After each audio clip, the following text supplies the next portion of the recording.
Agora sim, a gente vai com a nossa próxima entrevista. Eu chamo rapidamente a Rosa Freire, que é tradutora, editora, jornalista, está lançando o livro Sempre Paris, Crônica de uma Cidade, seus escritores e artistas. Rosa, seja muito bem-vinda. Tudo bem com você? Muito obrigada, demorei um pouco para entrar, né, aqui no hotel, estou improvisando aqui um pequeno estúdio, mas está indo bem, felizmente a gente se vê. Muito obrigada.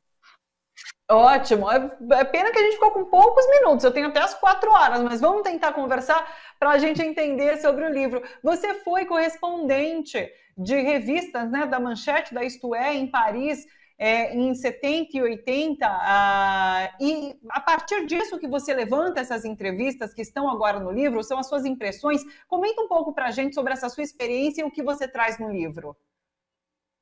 Na verdade, eu sou jornalista de origem, né? Depois eu parei jornal, mas eu fui correspondente em Paris uns 15, 16 anos.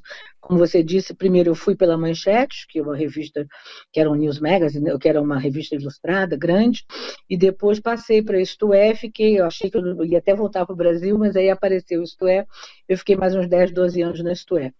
Foi, portanto, em Paris onde eu exerci mais tempo o jornalismo, né? No Brasil eu tinha exercido relativamente pouco tempo, porque eu fui logo para a França.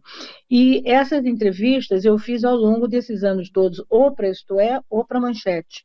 Na verdade, o grosso que eu fiz para Isto É, que foi onde eu trabalhei mais tempo, era política, ou política francesa ou política internacional, que eu sempre gostei de fazer, mas eu tinha sempre em mira, digamos, entrevistar um escritor, um historiador, um sociólogo. Eram entrevistas para as quais eu me preparava muito, na medida em que a gente podia se preparar pré-internet, né? Mas, e eu, então, elas não tinham não tinha pressa de mandar, eu podia trabalhar bastante, né, em cada entrevista, e aí fui fazendo, e juntei tudo isso. Tem 4 entrevistas inéditas, com 2 grandes escritores argentinos, que são o Julio Cortázar e o Ernesto Sábato, e com 2 filósofos franceses, que eu fiz já nos anos 90 e não cheguei a publicar nos jornais. Então, a partir dessas entrevistas, eu fiz uma espécie de um texto longo, que deve ter mais ou menos a metade do livro, ocupa a metade do livro, sobre a minha vida, as histórias minhas em Paris, a minha vida lá de correspondente, e também as viagens que eu fiz, né? Eu cobria Portugal e Espanha. Portugal eu cobri menos, mas Espanha eu cobri muito, muito, desde o início da redemocratização, desde o final da morte do Franco. Depois eu cobri também o Ayatollah, enfim, o Irã, com a mudança da Revolução Iraniana. Depois, enfim, cobri Polônia, e, enfim, China, eu fui para a China também. E, então, eu reuni um pouco todas essas coberturas e fiz um longo texto das minhas impressões desde que eu cheguei e fui procurar hotel, fui procurar um apartamento, fui procurar, enfim, tudo isso, até eu vir embora para o Brasil no final dos anos 80.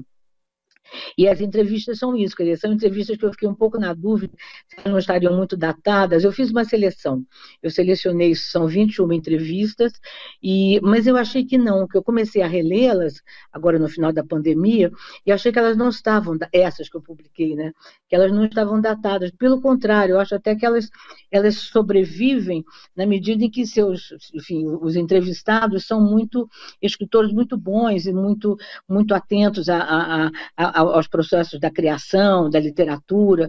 Então, eu acho que dá um bom conjunto, depois tem historiadores, tem sociólogos, enfim, acho que dá um bom conjunto do que era, digamos, o mundo intelectual da França nesses anos 70 e 80.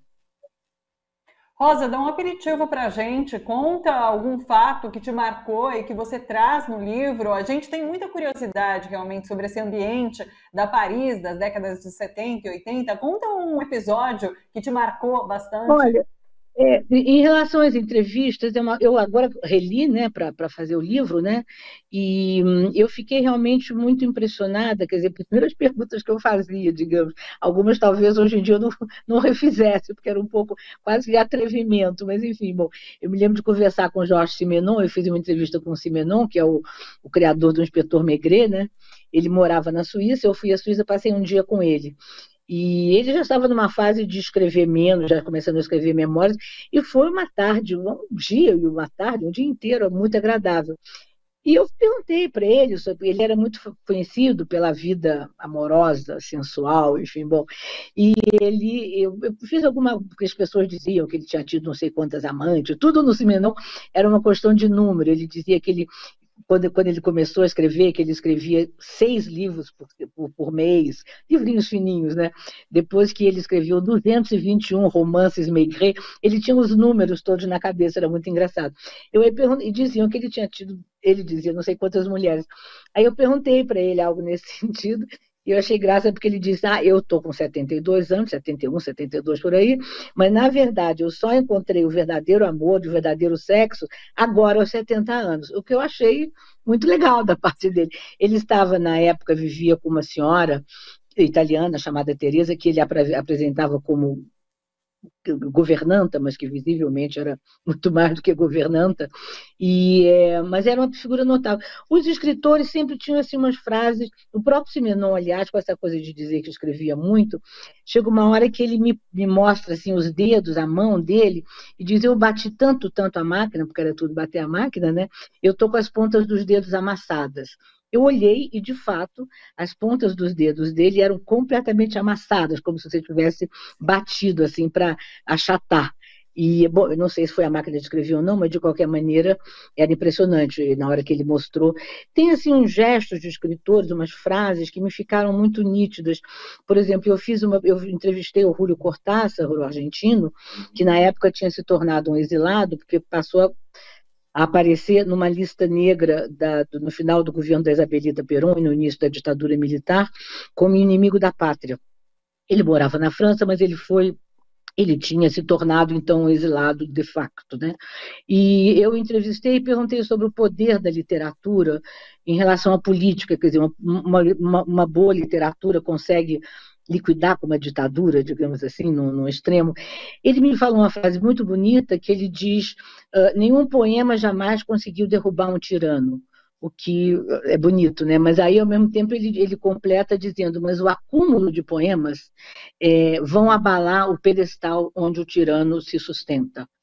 E essa coisa da literatura como trazendo a liberdade foi uma outra coisa também que eu perguntei para um outro grande escritor, que era o Romain Gary, cuja obra de uns anos para cá está sendo traduzida no Brasil, ele já morreu há muitos anos, e eu perguntei também para ele, ele era exilado russo, digamos assim, embora ele tivesse nascido na Lituânia, e eu perguntei para ele o poder da literatura, e ele diz uma frase bonita também, ele diz, o romance Guerra e Paz, de Tolstói, fez tudo pela literatura, mas nada pela paz. Quer dizer, essa coisa de você... Mas eu não sei se hoje em dia eu concordaria com eles. Quer dizer, eu continuo a ter muita fé na literatura como um ambiente, quer dizer, como um caminho que te leva realmente, se não à liberdade de onde você está, da comunidade, uma liberdade interna sua, interior, né?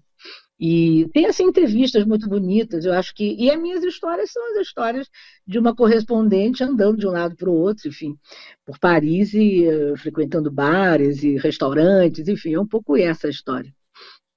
Aí eu comecei a nossa conversa falando que eu tinha pouco tempo, e foi pouco tempo, queria te ouvir muito mais, que conversa gostosa. Mas, Rosa, muito obrigada. Eu vou dar o serviço aqui, muito pessoal, obrigada. Hoje. Às 7, deixa eu pegar, eu tenho uma tarja aqui, às 7 horas da noite na Megafauna, na Avenida Ipiranga, 200, tá aqui, ó, loja 53 na República São Paulo, é no Copan, né, que fica a Megafauna, então vai acontecer o lançamento de Sempre Paris, Crônica de uma Cidade, seus escritores e artistas. Sucesso para você, Rosa, muito obrigada pela sua disponibilidade aqui com a gente, e até uma próxima, um abraço. Muito obrigada a vocês, tchau, tchau.